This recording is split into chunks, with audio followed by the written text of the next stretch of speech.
আসসালামু আলাইকুম রহমতুল্লাহ।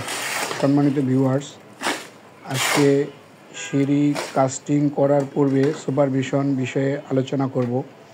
একটা বিল্ডিংয়ের জন্য সিঁড়ি খুব গুরুত্বপূর্ণ বিষয়, কারণ সিঁড়ি যদি ঠিকভাবে কাস্টিং হয়, অর্থাৎ সিঁড়ির ডিজাইনটা ঠিক থাকে, তাহলে টোটাল বিল্ডিংয়ের ওঠানামার ক্ষেত্রে কোনো অসুবিধা হয় না। আর যদি সিঁড়ির ধাপ, টেট বা রাইজার একটু ছোটো বড়ো হয়, সেক্ষেত্রে ওঠানামার ক্ষেত্রে এবং আবাসপত্র ওঠানামার ক্ষেত্রেও খুব প্রবলেম হয়। এই জন্য সিঁড়ির ল্যান্ডিং এর স্ট্যান্ডার্ড মাপ হলো 4 ফিট এবং তার উপরে।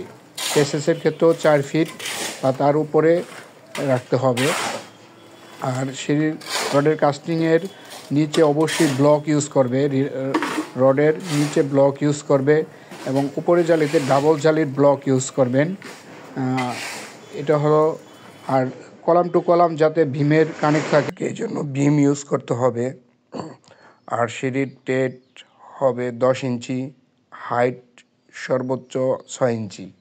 6 ইঞ্চির নিচে যদি 5 ইঞ্চি বা 5.5 ইঞ্চি দেওয়া যায়, সেটা ওঠানামার ক্ষেত্রে ইজি হয়। এই জন্য সিঁড়ি ঢালাইয়ের পূর্বে এই বিষয়গুলো ইনশিওর করতে হবে। ইনশিওর করে তারপর ঢালাই কাস্টিং শুরু করতে হবে।